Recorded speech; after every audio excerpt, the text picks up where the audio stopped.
if we are truly able to manage our mind with the understanding that it is our mind that connects thoughts to form shaft of pain and pleasure, and if we stay unclutched, we can stay in what Buddha calls as mindfulness. We can stay in awareness and in the present moment. It is our thought process that constantly takes us from past to future and back again and does not allow us to rest in the present moment. Understand this. When we are in the present moment, we can stay out of trouble without fear and desire. Understand? We can act without fear and desires. How can I be motivated to do something if I do not desire it? This is a question many people ask. So there is no need for motivation. Do you think that it is motivation that makes you breathe or digest your food? It is the intelligence of the energy that is within and without us that makes it possible for us to live and grow. We live not because of us but in spite of us. When we act without attachment, there is no consequence to our actions.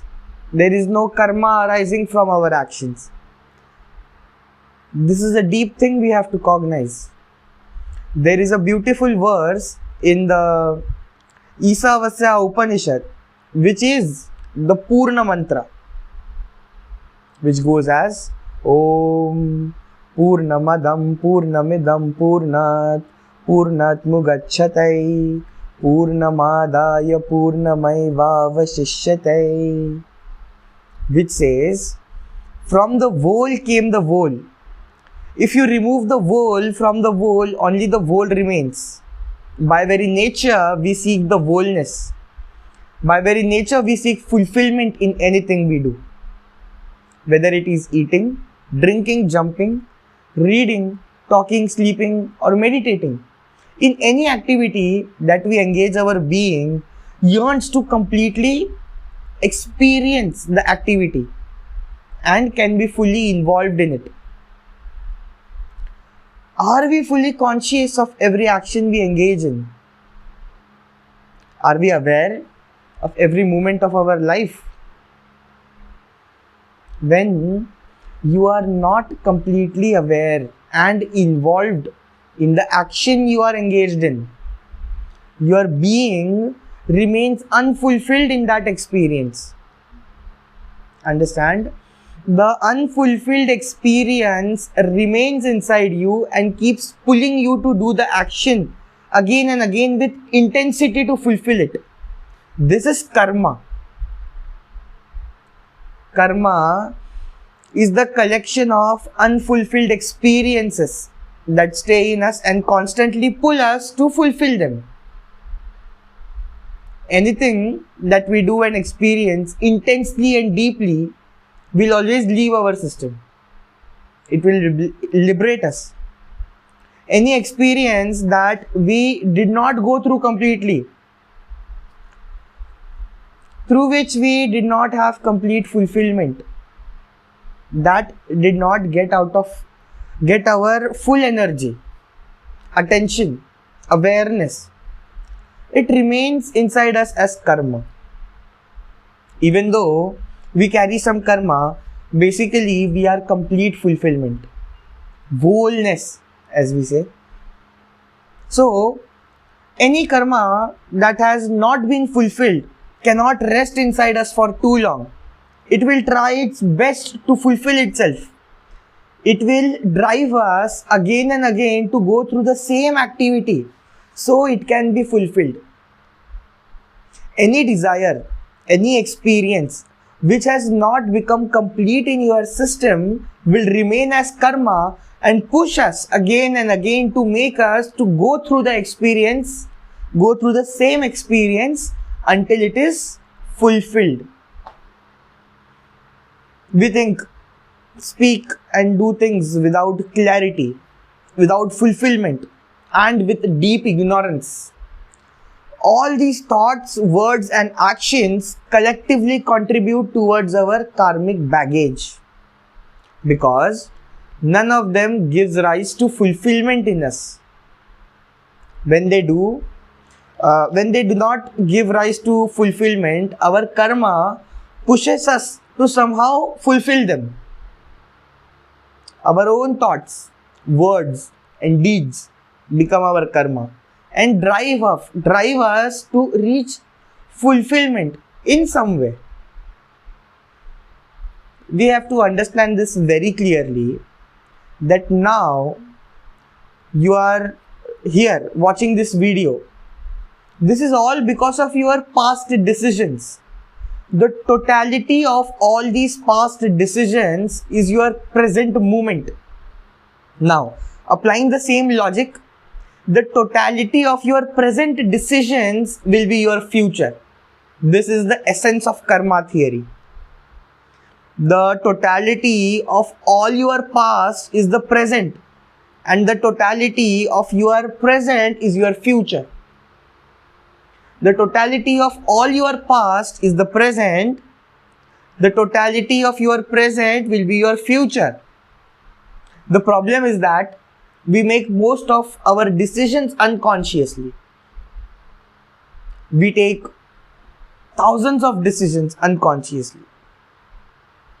That is the reason why we are not able to connect the cause and the effect. Flooding yourself with awareness, with more awareness, more intelligence into your thinking system. Flood more awareness, more consciousness into your decision-making system. In any given moment, the future is predestined, but conditionally. It will be a very certain future according to all the totality of events till that time. This is the predestined future, but it is conditional. This is an important factor that can and will change it. Your consciousness, your will. For explaining this, I will tell you a small story. Once, two brothers met a sage who was known to be able to look into the future. The brothers paid their respect to the sage and asked him if he could tell them about their future. The hermit advised them, "It may not be good for you to know your future. Besides, your future can change later, even if I tell you now." The brothers insisted on knowing their future. The sage looked at the elder brother and said, "You will become a king in a year." Looking at the younger brother, he said, "You are destined to die in the hands of a murderer in a year's time." The brothers took this and they started walking back home. The elder brother was overjoyed, while the younger one was depressed. Now, the elder brother started creating his fantasy world, dreaming of becoming a king. While that, the younger brother, who was destined to have less than a year to live, started spending his time in spiritual activities. He used his time to serve everyone and soon came out of his depression. After 11 months passed. One day, the elder brother invited the younger one to his house. He wanted to look out for land for a grand palace he was planning to build, since very soon he would become a king. So they were walking on a huge piece of land when the younger brother got stumbled on a half buried pot. The brothers dug the pot and removed it. It was a huge pot of gold coins. The elder brother was thrilled and started shouting, "This treasure is just for me. It is for me to set up my palace and kingdom." Just then, a bandit jumped out. From a bush, a bandit jumped out, gave a blow on elder brother's head and tried to snatch the pot from him. The younger brother jumped at the bandit to protect his brother, but the bandit attacked him with the dagger he had. So, during the struggle, the bandit dropped the pot and ran away. The elder brother was very thankful to his younger brother for saving his life and offered him half the gold coins. The younger brother politely refused, saying that he was not going to live much longer. In any case, he was not going to live much longer. The elder brother, with his new treasure, started living a lavish life, eating, drinking, and being merry. So, 1 year passed. There was no sign of any crown in sight. The younger brother was enjoying good health. They decided to visit the sage again. They met him again and asked, "How did your predictions go wrong?" The sage was also surprised and went into meditation. He then explained, "I told you your destiny can be changed." Then he looked at the elder brother and said, "Your destiny changed because of your irresponsible actions over the past months. The crown that you were supposed to get got reduced into a pot of gold." He looked at the younger brother and said, "Your spiritual life, trust, and surrender to the divine changed your destiny also. Death in the murderer's hand was reduced to only being wounded by him." Understand, destiny is not something written in stone. It very much depends on how you choose to respond to every situation life presents to you. Your awareness will give you the intelligence and the courage to change the flow of events in your life. If you don't know the past completely, you will repeat the same things in future. I will make you understand the concept now. If your thoughts per second, so we call it TPS, can come down, you know your past as it happened. You won't repeat the same past in the future. So then you will become a karma mukta, which is liberated from karma. As of now, you are a karma bandha, bonded to karma, because you have not lived your past completely. For example, your childhood always seems golden. It is the golden past. You may feel your life in college was great, but where you actually in college, you didn't really feel that way. Why? Because your suffering has become much more, and in comparison, the past seems very nice. Now, you attribute joy to your past, and if given a chance, you want to repeat it. When you lived through it, did you actually experience it? No.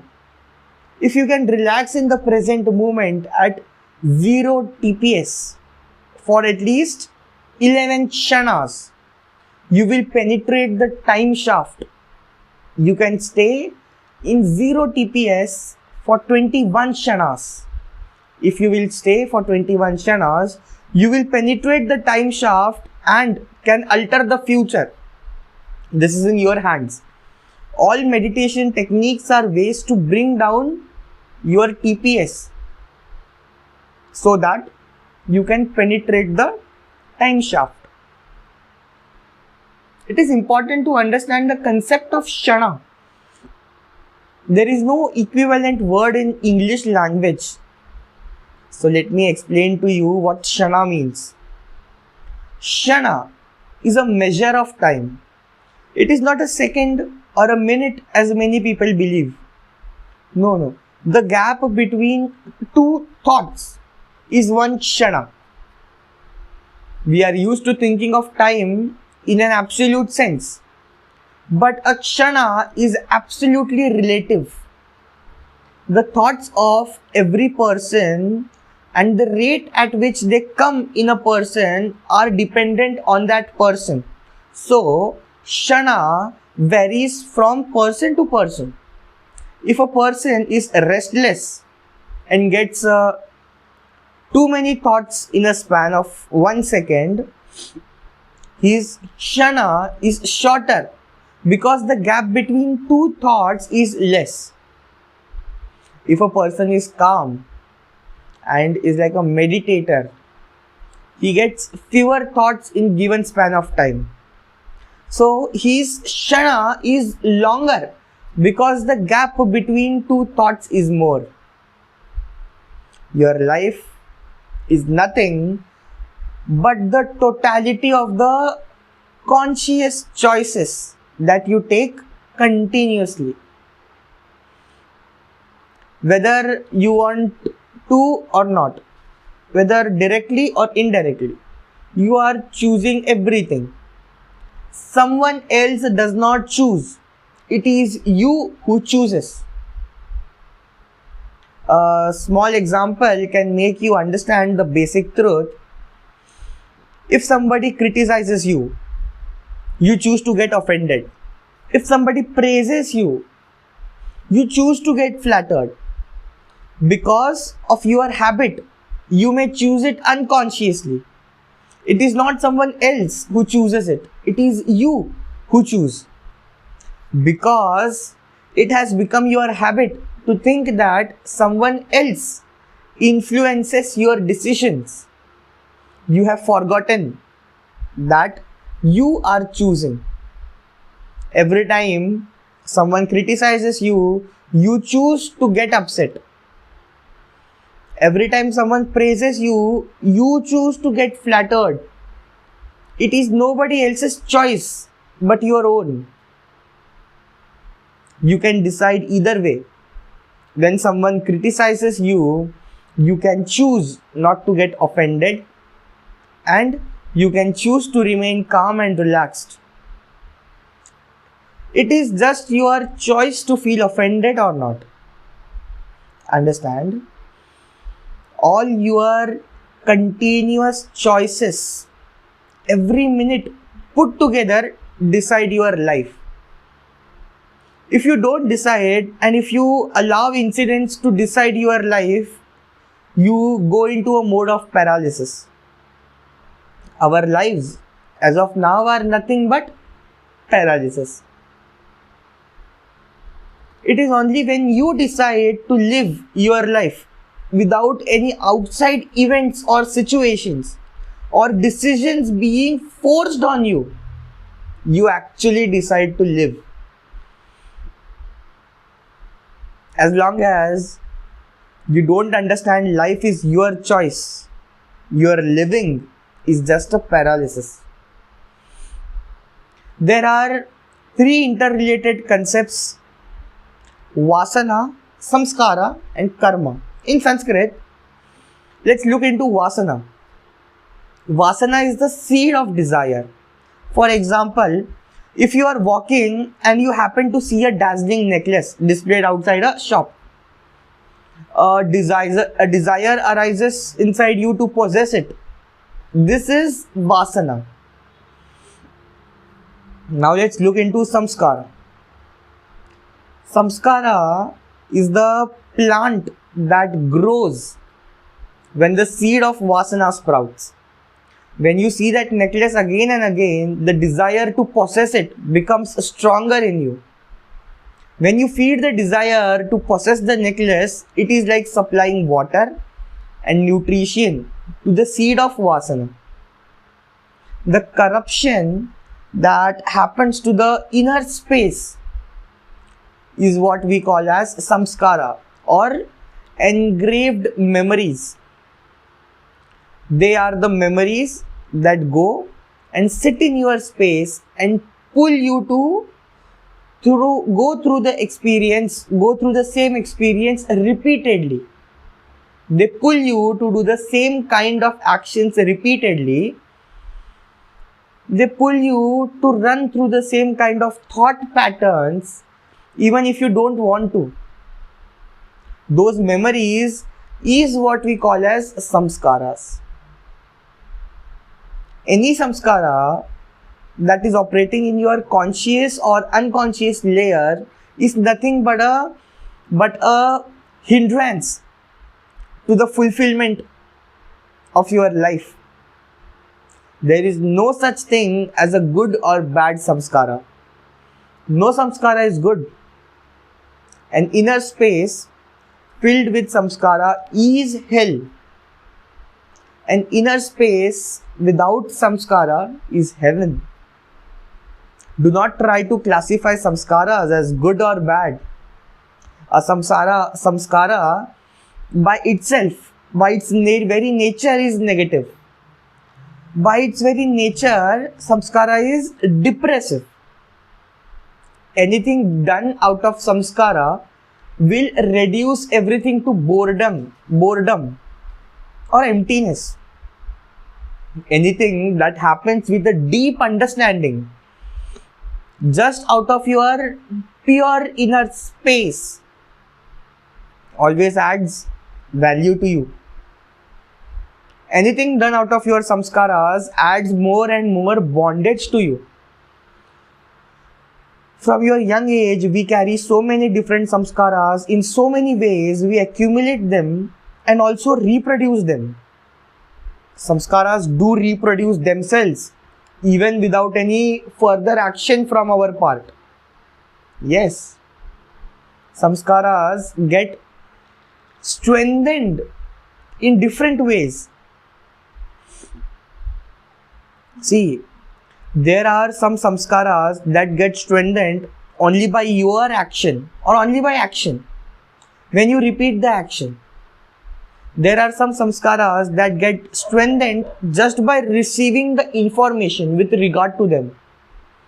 When you receive the input from world about them, then there are samskaras that neither need action or nor information, just remembrance is enough and they get strengthened.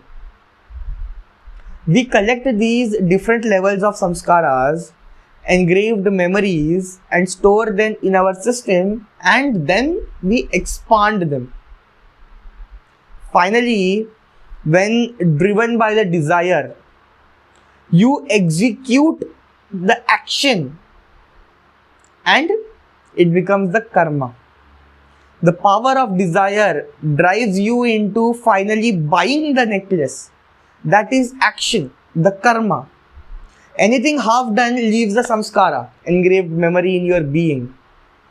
Anything not lived fully leaves an imprint or samskara in your being, which, see, time again pulls you, attracts you to travel the same path and fulfill it. Any emotion lived intensely simply liberates you from that emotion, be it anger, fear, desire to eat, or attachment to any object or any person. You are liberated fully of anything when you live it fully. If a person keeps going back to a problem time and time again, it means only that he or she has not lived out the problem fully. When we live, half our mind is somewhere else. Patanjali Yoga Rishi Patanjali says beautifully, the more quantity, the less the quality. The moment the quality of enjoyment of any object increases, its quantity decreases in direct proportion of its own accord. Therefore, it is the quality that needs to be increased. Life is not a brief candle, it is a bright shining torch. Make it burn as brightly as possible in your life. So there are three types of karma: agamya karma, prarabdha karma, and sanchita karma. We will look into them in part 2. Thank you for attending. Namaskar.